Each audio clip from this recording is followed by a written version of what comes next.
Bearable Bull here, and I got this aggressively average content for you today. And ladies and gentlemen, what you're looking at on the screen are fractals from the 2017-18 bull run relative to what's happening in 2020. This is from Lud XRP, and he is showing the parallels in terms of price action between both periods in time. According to him, he believes we are extremely close to our moment. I'm only sharing this so you can keep this in mind. We've had a 2.5-year suppressed bear market for XRP. We've seen all of their developments, their meetings with the highest levels of government officials and central bankers. There's no logical reason why there shouldn't have at least been a FOMO news-based bull run, other than it being suppressed. I think the time of suppression is coming to an end.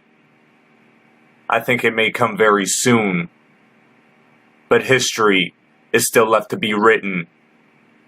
Until that moment happens, I continue to FOMO in XRP at these extremely rock bottom prices, because I believe that's the correct answer, the correct way to do it.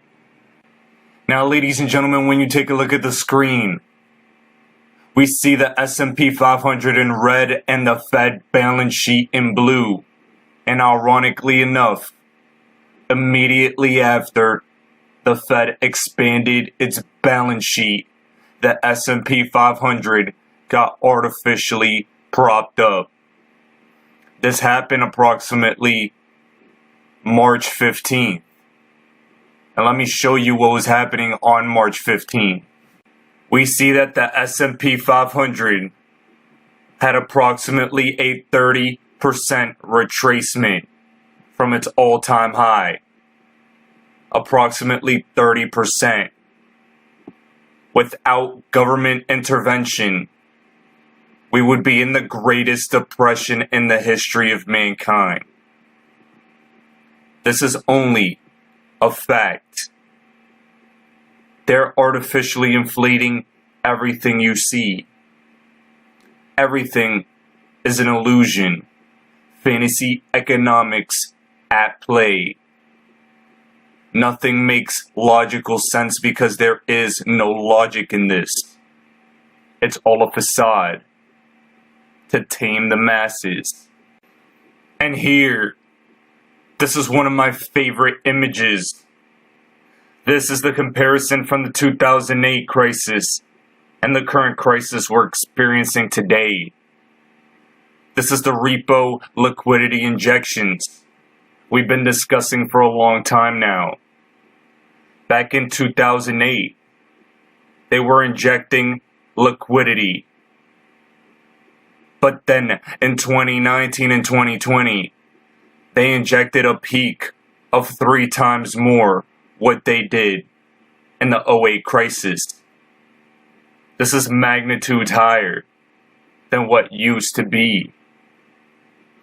This happened for approximately 9 months. 9 months. What do you think's gonna happen now?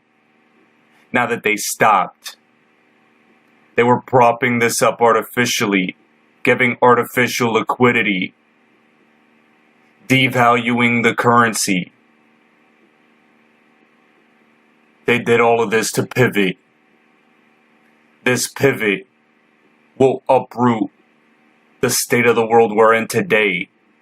Replace it with this quantum financial system, with on-demand liquidity, as opposed to artificial liquidity. In the midst of this liquidity crisis, we need a liquidity solution, and XRP is the liquidity solution. No other tech, no other digital asset. There's nothing else on the planet that can do what XRP does.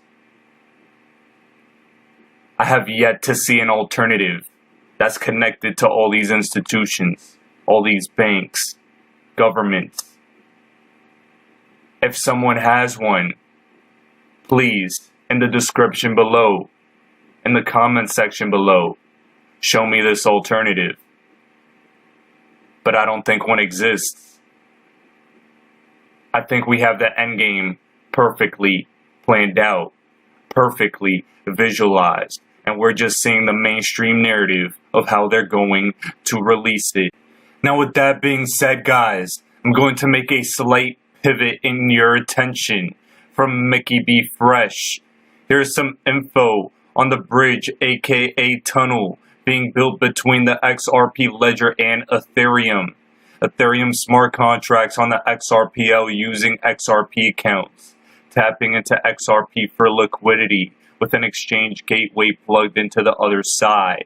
The reason I'm showing you this is because there's been some subtle fear, uncertainty, and doubt about Ethereum taking XRP's place in terms of central bank digital currency adoption.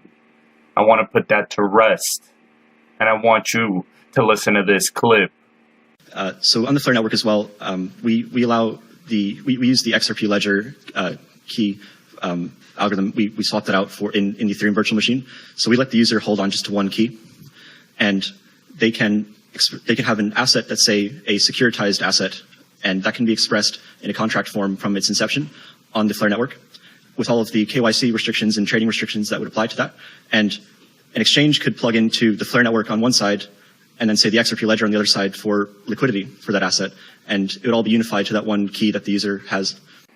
Guys, the reason I showed you all of that is so that you understand that Ethereum and XRP will be holding hands to the finish line. It's not a competition. It's about building a global financial infrastructure. And they're doing just that. Mickey B. Fresh later goes on to state this is one example of how we'll see smart contracts from Ethereum used on private networks using XRPL addresses and keys that can tap into XRPL gateways for liquidity. We'll see many private networks built on top of the XRP ledger that tap into the decentralized exchange for liquidity. Ladies and gentlemen, XRP solved every single crack that makes us disbelieve. Every single piece of doubt is always solved with just a little more information, a little more research. Exude confidence while we cross this finish line, because this marathon is almost over. Ladies and gentlemen, this is the Bearable Bull here.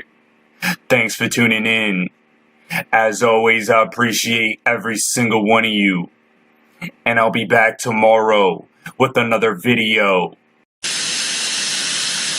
So I think the role of the disruptors and anything that is using distributed ledger technology, whether you call it crypto, assets, currencies, or whatever, and it's far from the bitcoins that we used to talk about a year ago, that is clearly shaking the system. You dropped a bombshell in the luncheon there. That's the way I was describing it. It's almost like a mic drop. You are exiting this job, almost like a mic drop. And you said we need to go to a global virtual currency. I think you're quite well known for your stance on the gold standard. Would returning to gold standard help the U.S. economy? Can you talk a little about your thoughts on that? Well, I would say I don't see it so much as returning, but more of a back to the future. Okay. I think that what a gold standard stands for is monetary discipline for its own sake. That is, if money is supposed to be a unit of account and a reliable measure and a dependable store of value, it really shouldn't be subject to who's the chairman of the Federal Reserve. And I think that money needs to be stable and provide the foundation for productive economic growth. And when money is just a variable that financial markets toss around, or it's part of a derivatives formula, or it's part of someone speculating on currencies, it's not serving the private sector in the sense of providing that reliable unit of account so you can make plans. And under a gold standard, you did have that stability, and I think that's what's missing. And so I like the idea of a gold standard. I mean, it could be used in a very cryptocurrency way. The point is, do you have a unified money system so that when you talk about the international marketplace, everyone is playing on a level monetary playing field?